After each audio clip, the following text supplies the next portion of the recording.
Agora, Tirone, da CBF, honestamente, eu como mulher não esperava nada muito diferente.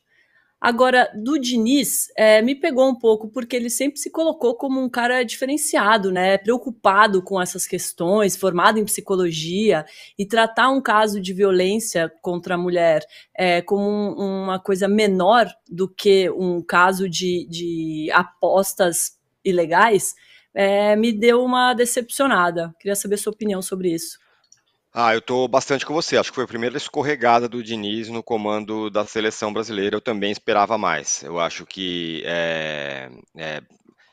a partir do momento em que há a desconvocação do Paquetá por uma outra questão, a régua e o sarrafo tem que ser um. Se um cara, por causa das apostas, não tá convocado, alguém que tem uma acusação e um processo, dois processos em andamento com relação à violência contra a mulher, não poderia ter sido convocado, simplesmente assim. E o Diniz, ele foi muito mal, né?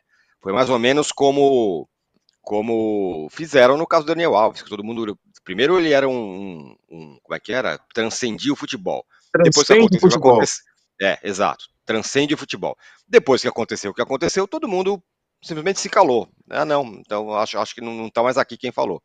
E acho que o posicionamento do Diniz, e ele se posiciona bastante em vários aspectos da vida, assim, para mim foi bastante decepcionante. Não deveria ter feito isso, não poderia ter feito isso no papel que ele está colocado.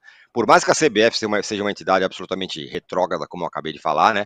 Uma entidade que claramente não está conectada com as coisas que estão acontecendo na sociedade e no mundo, não está, né?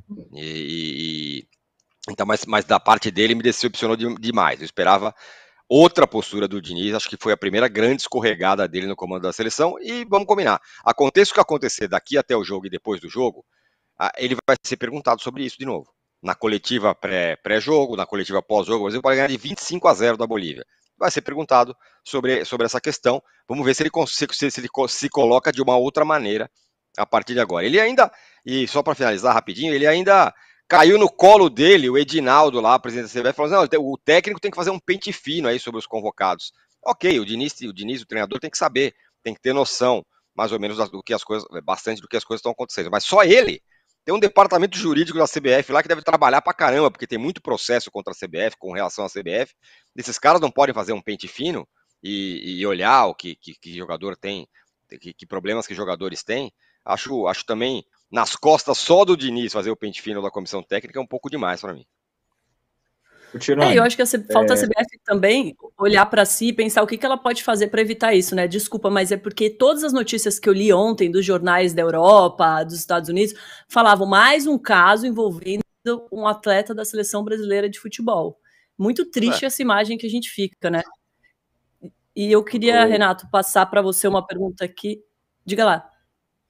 Não, eu ia completar, Dom, que esse contexto se dá numa seleção brasileira, numa CBF que não tem diretoria de seleções, nesse caso. Não tem uma figura de um coordenador, de alguém que está regendo o departamento especificamente atento às convocações.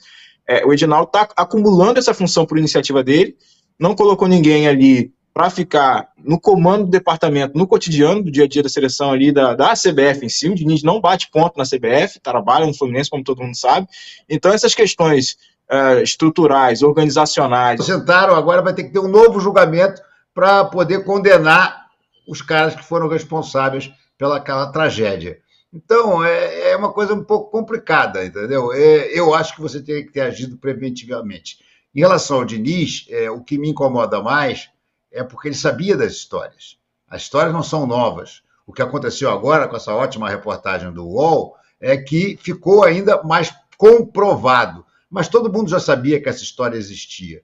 Então ele veio dizer naquela época que as coisas eram incipientes. Incipiente é quando uma pessoa ouviu falar alguma coisa.